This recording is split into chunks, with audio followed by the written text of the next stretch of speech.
Hi, here are several dozen minutes of useless information about the secrets, mysteries, and Easter eggs in Oblivion Remastered. Rufio, one of the first contracts for the Dark Brotherhood. We're supposed to kill him, but before we do, let's ask him what he did. And Rufio tells us this. No, please. I didn't mean to do it, you understand me? She struggled. I told her to just stay still, but she wouldn't listen. I had no choice. Now we head to the Imperial City and find this house. In the basement, we'll find human remains, and signs of a dark ritual performed there.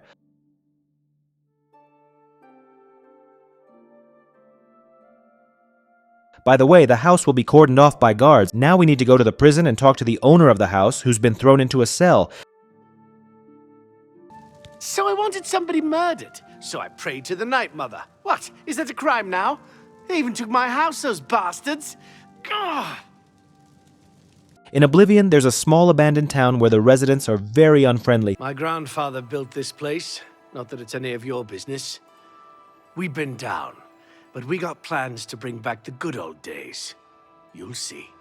The whole place is in ruins, and the rest of Cyrodiil's population is openly hostile toward them. Why? Because they secretly worship Cthulhu, or some similar abomination. You can find their sacred book inside the chapel. Later, you can sneak through an underground hatch in any of the houses in that settlement.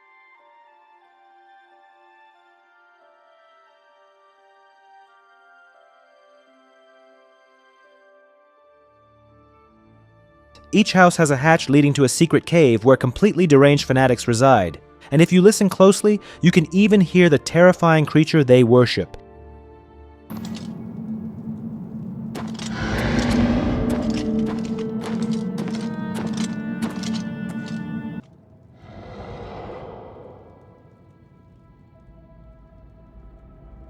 In one of the residential houses where friendly NPCs walk around, you can find a giant rat in the basement. The thing is, this rat was originally used by developers for testing, and they forgot to remove it. Worse, they forgot to disable its abilities. The rat is extremely fast.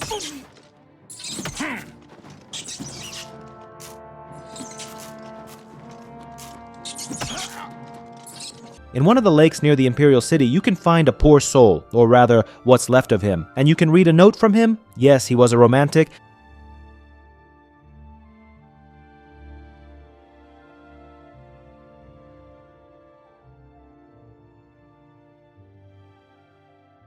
And of course, we can't forget about Maik the Liar.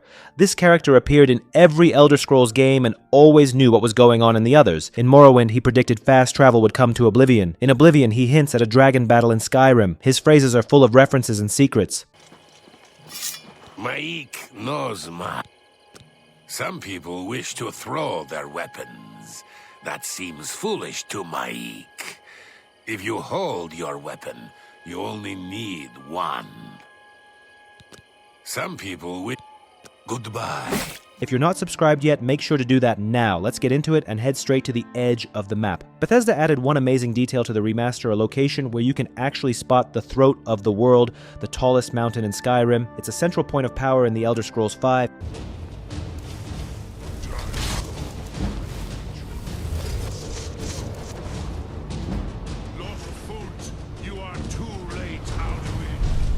That's where the Greybeard's temple sits and where the Dragonborn goes to learn about the voice. It's a holy, ancient, and mystical place. Seeing it from Oblivion really shows how connected and unified the Elder Scrolls world is. It's such a cool touch. So if you're wandering around the edge of the map in Oblivion, take a good look into the distance. You might catch a glimpse of some of the greatest secrets in the Elder Scrolls universe. But even Skyrim isn't the only thing hiding out there. If you go a little further, there's also a small but awesome reference to Morrowind. It's a mysterious beam of light I randomly noticed on the edge of the map in the Oblivion Remaster. At first I thought it was a bug or just a weird visual glitch, but the closer I got, the clearer it became. It's that same magical beam from Morrowind coming from Red Mountain. In the original Morrowind game, right in the middle of the island of Vardenfell stands an ancient volcano, Red Mountain, where Dagoth-Ur awakened. To hold back his power, Tribunal and the Great Houses built a magical barrier called the Ghost Fence. It surrounds the mountain and shoots a huge beam of magic energy into the sky, visible from nearly everywhere on the map. It's not just for looks, it's a warning. Don't go there, evil lies ahead, and now this same beam can be seen in the updated Oblivion. You'll spot it far off in the distance, as if all the Elder Scrolls worlds are carefully stitched together. It's not just a reference, it's a real connection between the games. Hopefully someday we'll get a beautiful remaster of Morrowind too. By the way, yesterday I posted a video about the Ghost of Oblivion, where I showed 10 creepy and interesting details about this world. I even found that one creature from those spooky legends, so if you haven't seen that yet, check it out after this one. Now let's go to Todd Howard's secret room and his personal NPC. You'll need the PC version and the in-game console to get there. I'll leave the instructions at the end of the video for anyone interested. For now, let's take a look at Todd Howard's hidden talents. And honestly, Todd, maybe keep them hidden. I knew one day someone... What? That really pisses me off. Oh no, what do we do? I'm so scared. Fabulous. That's great. Good for you. Okay, I feel normal. I'm sorry, I didn't know. When? I didn't know that. How can this be? You too. Yeah, the NPC uses Todd's voice and was probably used for testing during development, but for some reason they left him in the game. Huge respect to Bethesda for also keeping him in the remastered, because this Easter egg was already in the original. Now I want to show you a smaller but still very cool secret. The mysterious black hand robe you can find right at the start of the game. You'll need to go to a certain spot and bring a lot of lockpicks, but let's talk about snow first. Most people didn't notice, but it's a really awesome little detail. If you walk into a snowstorm, you'll actually see snowflakes sticking to your character's clothes.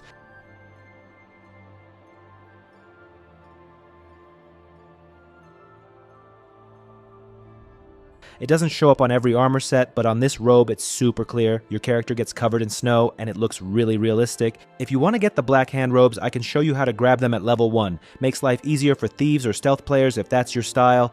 But first, a quick reminder, I've got a full comparison video between the original Oblivion and the remake on the channel. We looked at tons of details there, so if you missed it, go check it out.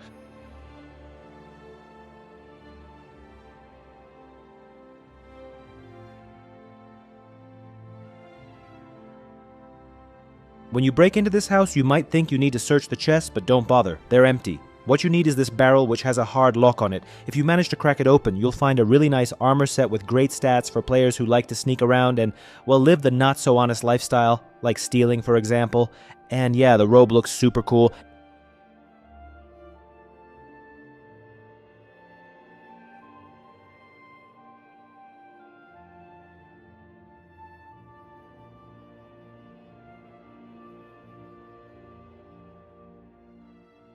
Now for some tiny, not super important, but still fun secrets. On the edge of the map near the border with Hammerfell, you can find a giant aloe vera plant. I don't know why it's so big or what it means, but it's just there.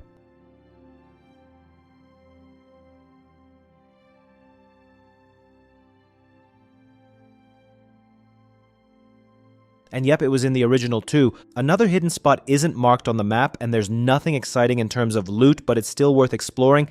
It's an old broken lighthouse that seems to have survived a huge fire.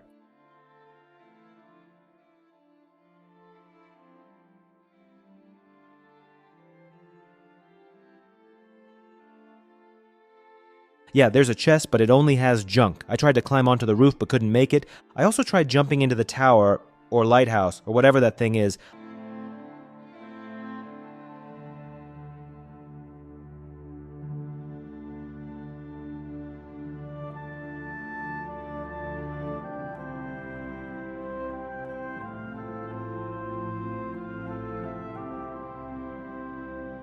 Did you know that in Oblivion you can actually find a real ghost who's said to have killed dozens of people, and that characters in the game eat and even chew food when you're not looking?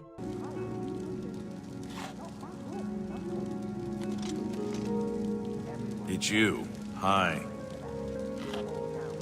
Oh, and near the end of this episode, we'll check out a funny dog that was placed in a room just to stop you from stealing things. Today we're diving into a bunch of secrets and hidden details. If you enjoy discovering hidden content, make sure to subscribe to the channel right now so you don't miss tomorrow's episode. Now let's head to Aaron's camp near Dive Rock. This mountain got its name for a reason. It towers above the entire game world, but what we're really interested in is a giant rock nearby.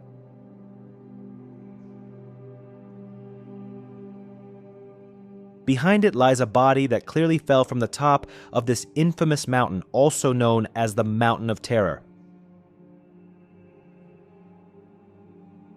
Let's take a closer look at the man's body and check his pockets. You'll find a letter, apparently written by his daughter. In it, she begs him not to climb the terrifying mountain, especially since she knows her dad is clumsy and careless.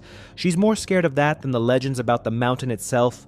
According to the letter, a terrifying creature is said to live at the top and has been there for many years. As you can tell, he didn't listen, and he fell to his death. But what caused it? Let's find out. I decided to climb the mountain myself, and let me tell you, it's not easy. But don't click away just yet, because we're going to find that monster today. While I climb, I also want to mention another video I made where I go into detail comparing the original version of the game with the new remaster. Be sure to check that one out when you're done here. There are tons of cool details in it. As I climb higher, let's take a look at some more hidden stuff in the game, then we'll return to the horror waiting on the mountain. Did you know that in Oblivion's world, you can find cool, unmarked locations? They're small, but very fun to discover. For example, here at the edge of the map, I found an old abandoned shipwreck. Sadly, there's nothing inside, but the fact that this place even exists is awesome.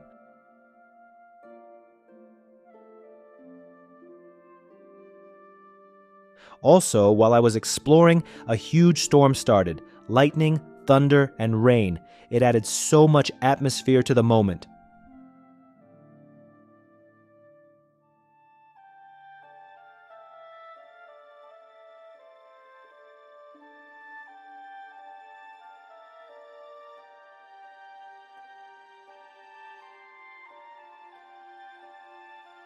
Another neat little detail, you can find this bandit camp right after you leave the sewers at the start of the game. One of the bandits there has a book about vampires in his tent. What's the matter? He seemed to be studying them seriously because he even hung garlic over the entrance. As we know, vampires hate garlic. Looks like this guy was scared of getting bitten. Smart move. If you sleep outside or in tents, vampires really can bite you. That's actually what happened to me on top of that same mountain. You wouldn't believe how much I suffered afterward.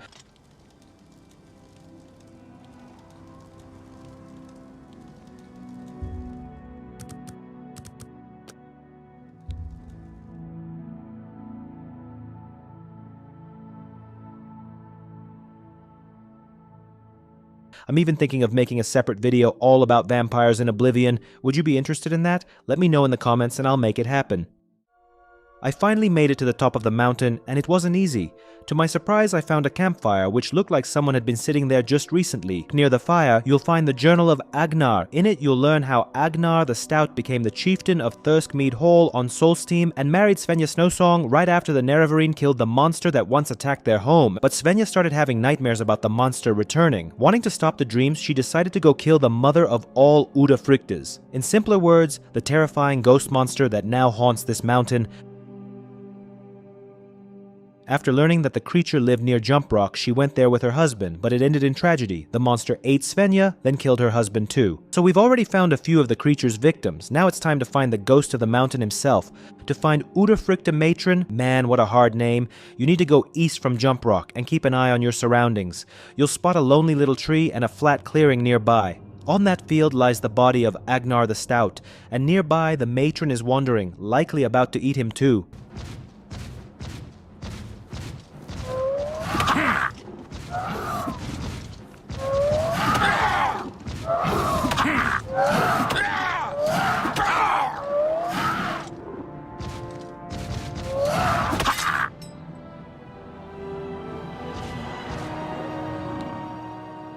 Best to climb to a high spot and shoot her with a bow or magic. She's much stronger than a normal troll. If you want to loot her body later, wait until she walks away from the edge, otherwise she might fall off the cliff and you'll never find her again. Funny detail, the monster is kind of visible but also very buggy. If you hit her with a fireball, she might turn completely invisible, making the fight much harder.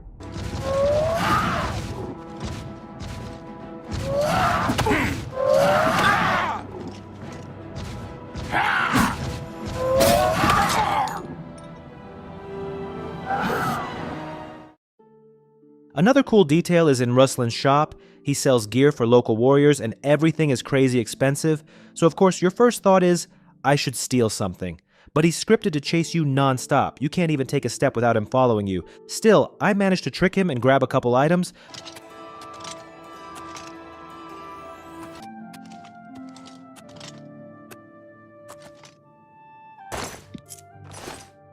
But what I'm really proud of is sneaking into his private quarters upstairs. I thought maybe I'd find something even more valuable up there.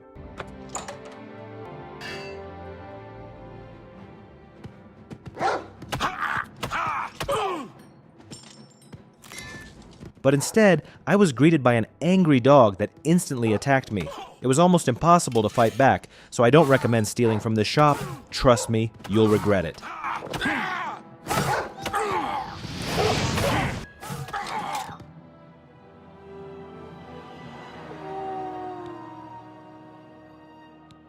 Another thing not all players know, in the new remaster, you can examine items in detail. On consoles, just press left stick in your inventory to rotate and check out your items up close. A very cool feature. Small but fun detail. In the character creation screen, you can now rotate the camera from different angles. One of those angles lets you see chains and shackles hanging in the cell. It's a useless little detail, but kind of awesome, especially since in the original game, that chain was the first thing you could interact with, and even today, its physics still look amazing.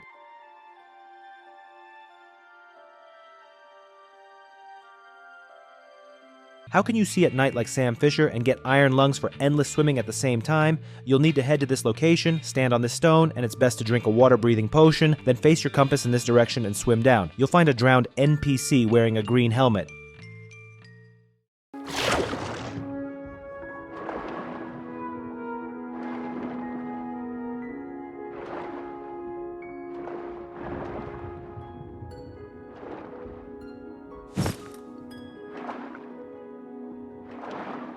The helmet looks amazing, and if you equip it at night, it grants you full night vision. It'll come in handy in upcoming cave explorations.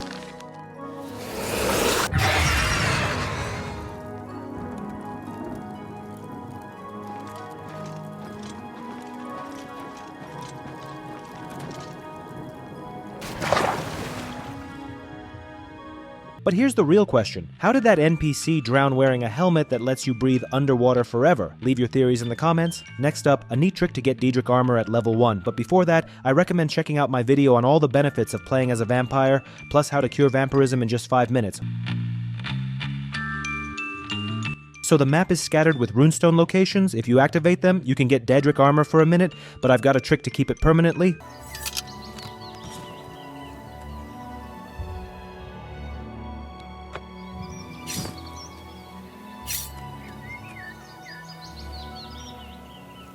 Buy a bunch of repair hammers, head to the first stone, you'll receive a Daedric weapon and a piece of armor. Now quickly find an enemy and use those items a few times so they take some damage. Then open your inventory and repair them. After that, drop them on the ground and wait a few in-game hours.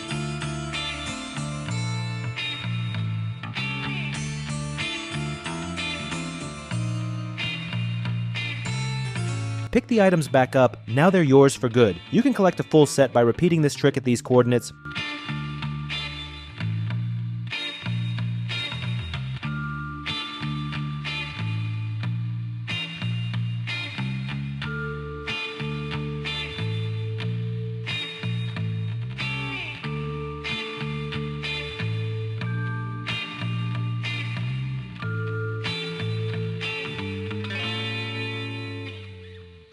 Most likely you'll end up without pants. To get Daedric greaves and shields, just buy a summon armor scroll in the Mages Guild and repeat the same trick. Keep in mind that you'll need to level up your magic to buy those scrolls, but even with half a Daedric set, you'll be insanely powerful and look epic. By the way, if you haven't subscribed yet, please consider supporting a small channel like mine. It really helps me keep making unique videos.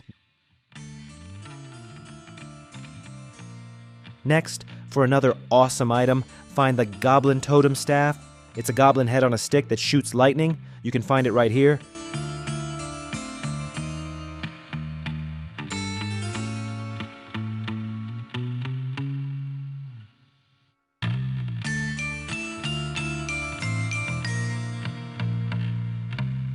Then there's the Freezing Blade. Start the quest here. This guy is the father of 2 idiots trying to clear goblins from their backyard. Your job is to help them. Save your game. With the Goblin Totem, fend off waves of goblins. But here's the catch. You must keep both sons alive. Only then will the father reward you with an amazing Frostblade. I plan to live out my days on the farm in peace and quiet. I'm thinking of heading over to Renoir's to buy some...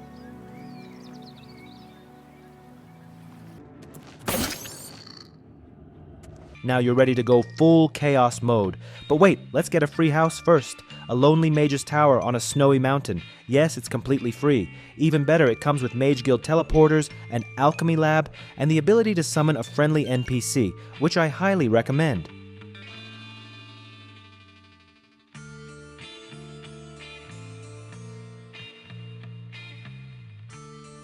The views from the tower are stunning, and you can even climb up to the roof.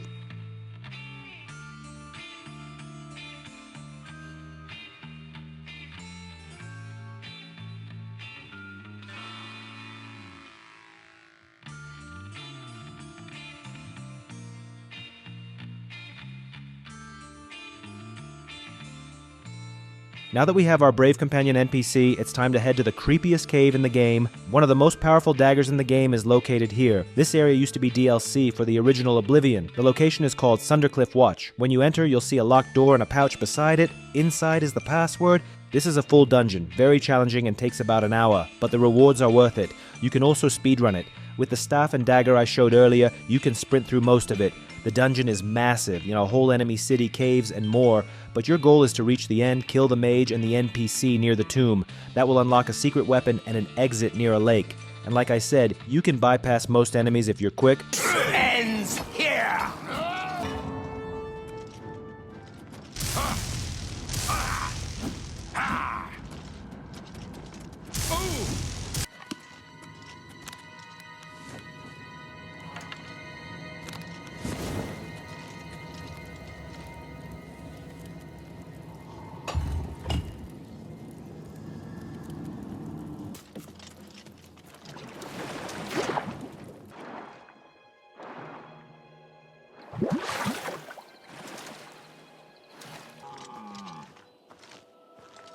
The skeleton key. If you've played Oblivion or the remaster, you know lockpicking can be super annoying compared to newer Bethesda games. Lockpicks break like crazy, but don't worry. There's a perfect solution. The skeleton key is basically a magic lockpick that never breaks, and it even boosts your lockpicking skill by 40 points. With it, you don't even really need to pick locks anymore. You can just spam the auto attempt button until the lock pops open. No stress, no broken picks, just easy loot. To get the skeleton key, you need to do the Daedric quest for Nocturnal. You can start it once you hit level 10. The shrine is north of Leyawiin, down in the southern part of Cyrodiil. When you get there, Nocturnal will tell you that someone stole the Eye of Nocturnal.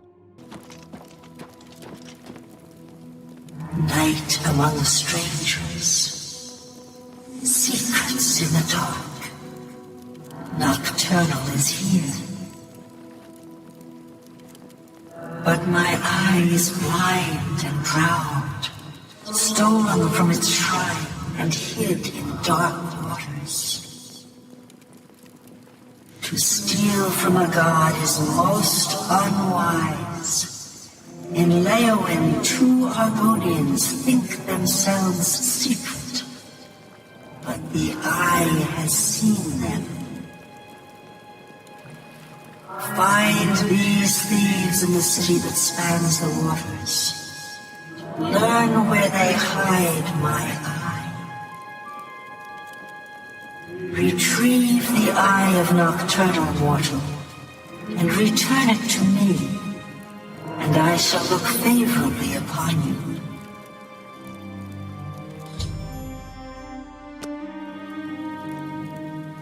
Your job is to get it back. The trail leads you to Leyawiin, where 2 Argonians, Weebum-Na and Bajin, are acting Seuss. You'll need to sneak around and listen to their conversation without getting spotted. If your sneak skill is low, just pop an invisibility potion or use a spell. Easy fix. You can wait and listen to them, or, if you want to save time, just follow my tip. Head straight to Tidewater Cave, southeast of Leyawiin. I'll drop the exact spot in the video.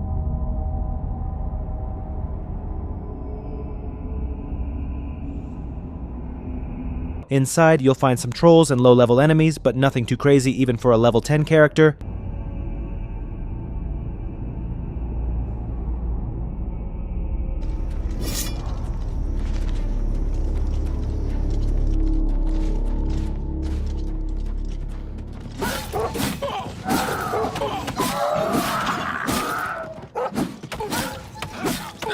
To find the Eye of Nocturnal, just keep taking left turns in the tunnels. You'll eventually hit a flooded passage with a chest underwater. The eye is right next to it, glowing bright, so you really can't miss it.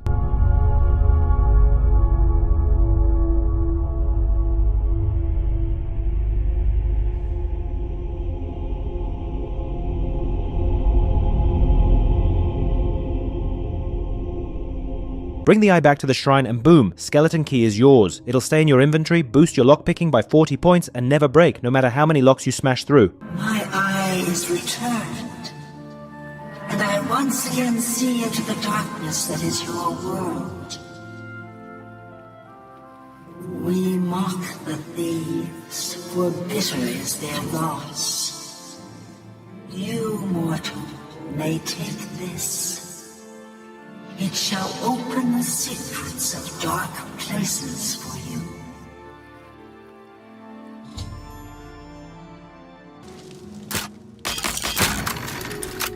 Also, one clever NPC in Anvil is hiding boots that grant 10% electricity resistance. Head to quality merchandise near the docks and sneak in. The guy will follow you around, but with careful movement, you can reach the second floor and shut the door behind you. The boots will be waiting there.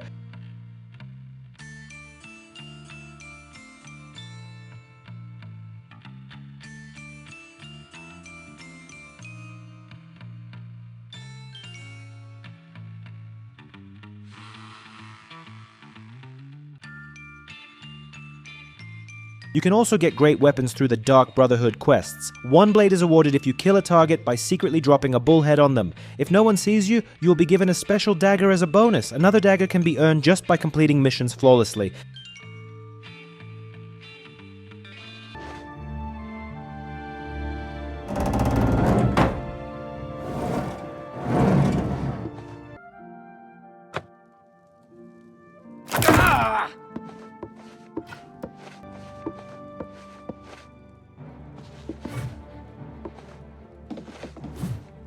Here!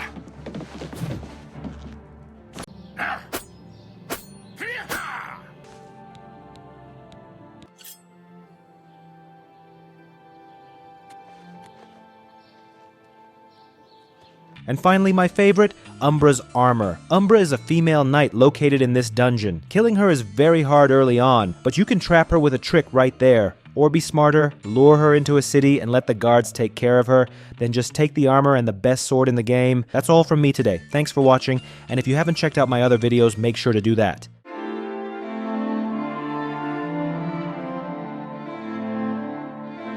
On the loose. Do your worst! Why won't you die?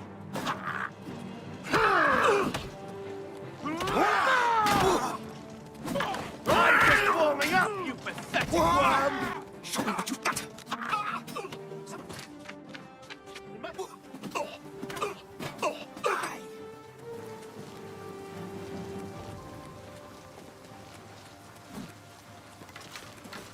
Die! Am I supposed to be impressed?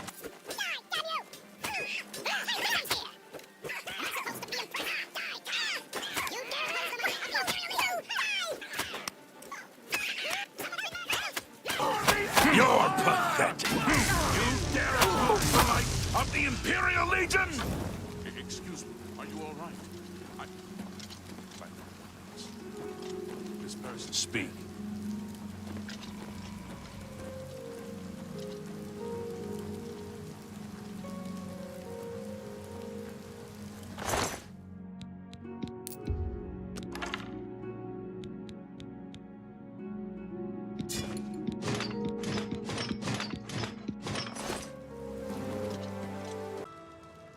Is everything all right? You look a bit ill. If you're a vampire, you're done. Really. You'll go bald, and people in stores will tell you to get out. You won't get any of my blood. Get away from me. Hi there. Have you heard about Kvatch? Get back, you filthy beast. I'll have nothing to do with the likes of... Breathing off. Get back, you filthy beast! I'll have nothing to do with the likes of you. At the final stage, you can't even survive 20 seconds in sunlight. Over here!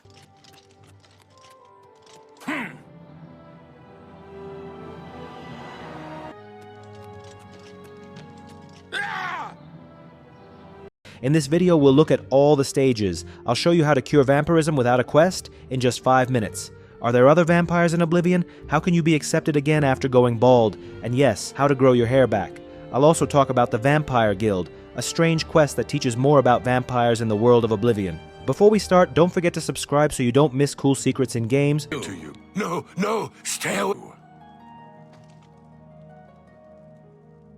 To become a vampire, you must fight one first. During the fight, you can get infected with a disease called porphyric hemophilia. After that, you can choose to heal with a potion, spell, or altar in a church. But if you do nothing for 3 days and sleep, you'll wake up as a vampire, your face changes, and some stats go up. Another way to become a vampire is to accept the gift during the Dark Brotherhood quest, or just sleep outside.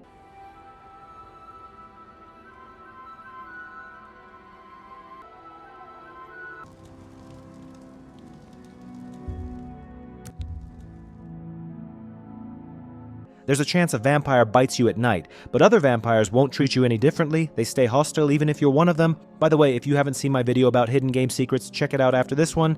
And yes, you heard right. On the 3rd day, you'll be bitten, so hurry up and heal before sleeping. After you're infected, you have 72 hours before sleeping to do one of these. Drink a cure disease potion, read a cure disease scroll, or eat an ingredient with a disease cure effect.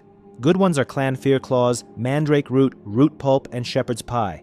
Or run to a church and get blessed at the altar. To live normally as a vampire, you must drink the blood of sleeping NPCs. They don't die from this. Most people lock their doors at night, so it's easier to feed on beggars or poor folks. If you don't drink blood for 24 hours, you'll start looking more and more like a monster. Dull skin, holes in your cheeks. After 4 days, you'll grow fangs and red eyes. People won't talk or trade with you. They may even attack. Each day without blood, some skills and stats go up by 5 points.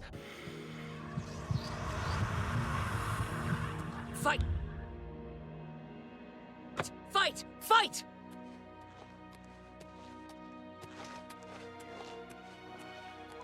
A fun fact, first, people say your skin looks pale, then they give warnings, and in the end, they stop selling to you and tell you to leave. Have you been well recently? Your skin looks a bit off. To trade again, just drink someone's blood. I drank the blood of a beggar near the Thieves Guild meetup spot. He disappeared for a few days after that. That was a problem for me. He was my closest contact for the Thieves Guild quest. When he came back, he was different.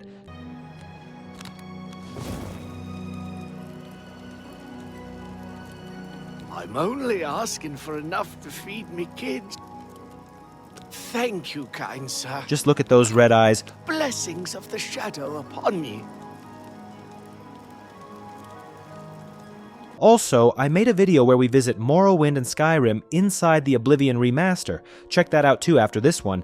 So what are the good sides of being a vampire? You're immune to diseases and paralysis, and you take a bit less damage from normal weapons. If you drink blood regularly, you can hide the fact that you're a vampire. People won't notice. You'll also keep your normal look. But of course, you get many weaknesses. Fire hurts more. If you don't drink blood, you take damage from sunlight, and that damage grows stronger each day. Cloudy weather helps a little. After 4 days without blood, NPCs will completely reject you. There are 4 stages of vampirism, 25% each. Feeding resets you to the first stage, 25%. At each new stage, you'll have nightmares. The first dream after infection is always the same. The others appear randomly. To cure vampirism, you can do the Vampire Cure quest. The reward depends on your level, between 250 and 10,000 gold at level 30 plus. After the cure, you can't become a vampire again. After becoming a vampire, go to any chapel and talk to the priest about a cure. You can also speak to Vicente Valtieri. The priest will send you to Raminus Polis at the Arcane University in the Imperial City. Raminus will say the cure exists, but he doesn't know where to get it. He sends you to Count Janus Hasseldor in Skingrad, who is also looking for the cure.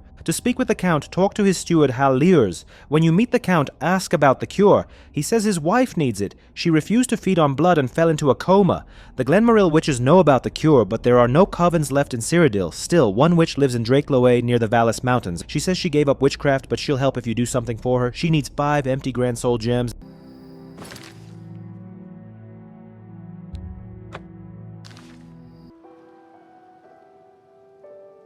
What brings you to this neck of the woods, sir? Oh my. What makes you think I would know about such a thing? How do you get them? Pick a lot of locks and steal them from Mages Guild halls. This place has many. If you have money, you can buy them, but only if you're not bald. If you're bald, drink blood at night first, then buy. Bring the gems to her, and she'll say she needs the ashes of a powerful vampire named Hinderil. He's in the Redwater Slough Cave with servants. Find and kill him. He's not that scary, just tougher than other vampires.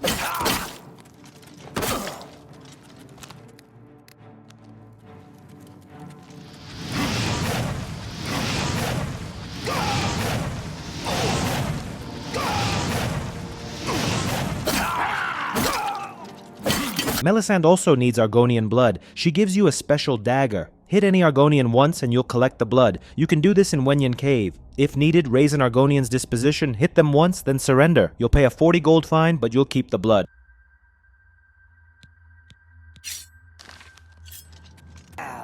Look who we've got here. Your butt died. She also needs 6 cloves of garlic, 5 nightshade flowers, and 2 bloodgrass stems. You can find them in these locations. Find better prices in all Tamriel.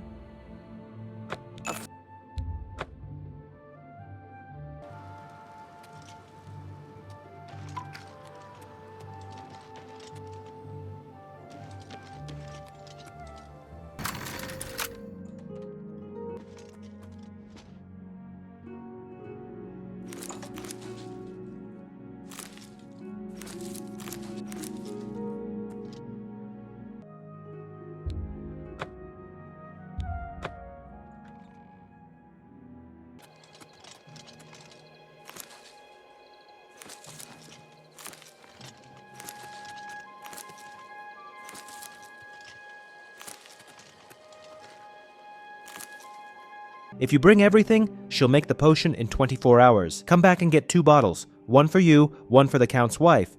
Drink your potion and go to Hal'Lir's. She'll open a secret basement with the Count's wife inside. Thank you for saving me.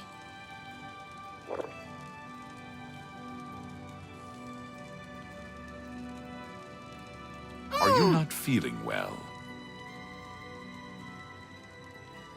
My wife? My beautiful wife? Please, go. Let the Count grieve and you'll get a nice reward. Now let's talk about the Vampire Guild. There's a Vampire Hunters Guild in the game, but their leader is a vampire. Saradur is an Altmer who lives in the Temple District of the Imperial City. His house is the headquarters of the Order of the Virtuous Blood, and he's the leader. Saradur tells you to kill a vampire named Roland Genseric, who he says killed his girlfriend Relfina. But if you talk to Roland, you find out the truth. Saradur is the real vampire. In the Memorial Cave, Saradur has a lair. After you defeat him, it becomes his tomb, along with his vampire followers. In battle, he can infect you with porphyric hemophilia. And like I said before, some things may change based on your level, but now you're free from one of the worst things the devs ever made, vampirism in Oblivion.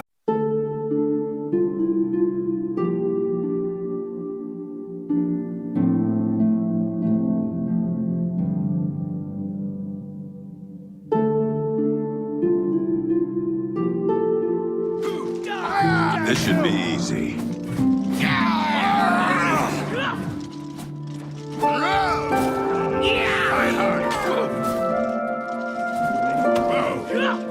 Show me what you got. What's the matter? Be impressed.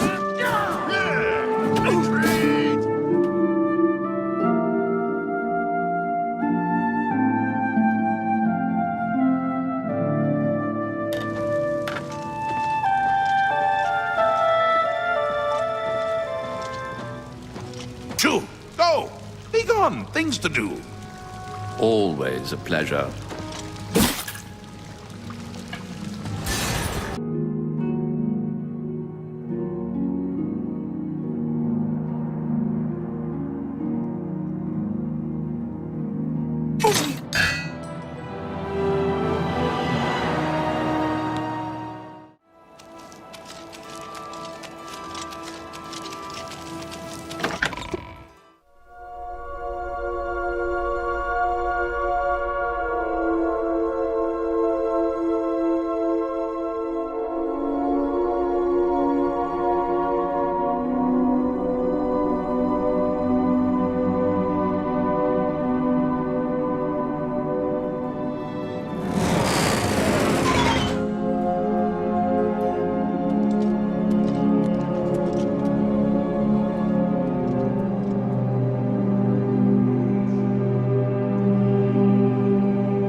I'm your relief.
You won't get any of my blood! Get away from me! Hi there. Have you heard about Kvatch? Get back, you filthy beast! I'll have nothing to do with the likes of... Back, you filthy beast! I'll have nothing to do with the likes of you.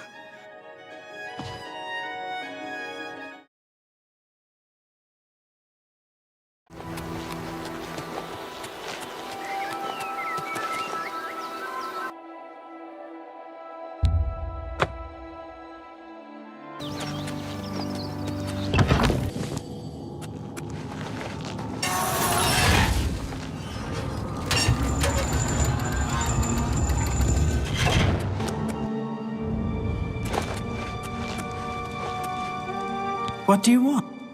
The blade. It hungers for souls. Umbra shall feed!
On the loose. Do your worst. Why won't you die?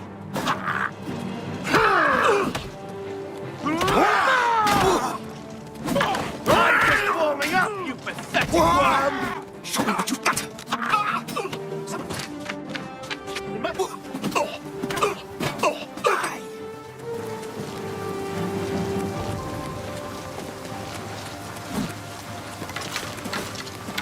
Am I supposed to be impressed?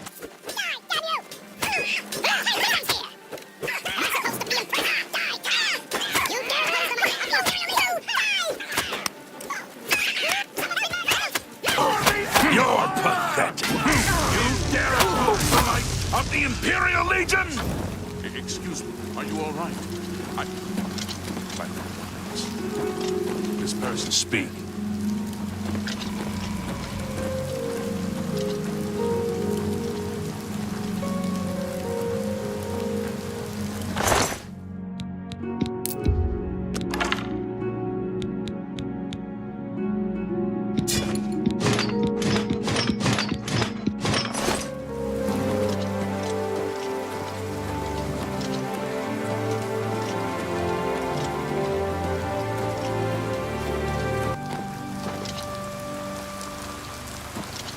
You have my ear, citizen.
A good price for a good customer. A good price for...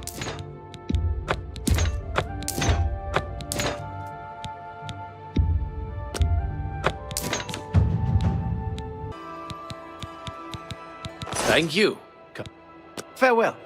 Sunset Isle has become a much more dangerous place.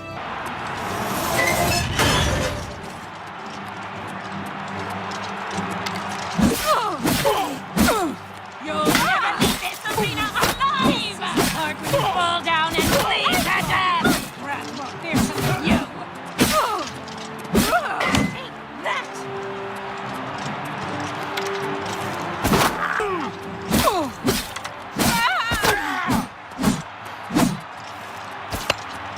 Die, blue team throwing! Good people, we have a winner! All hail the combatant from the blue team! Victor from the blue team, leave the arena now.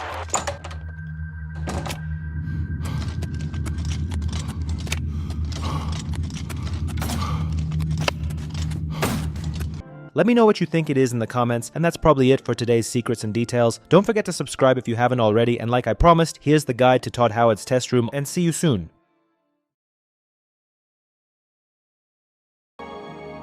What?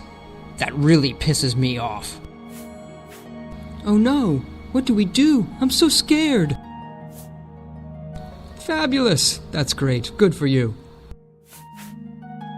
You are pissing me off. What next? I'm sorry. I didn't know. When? I didn't know that. How can this be?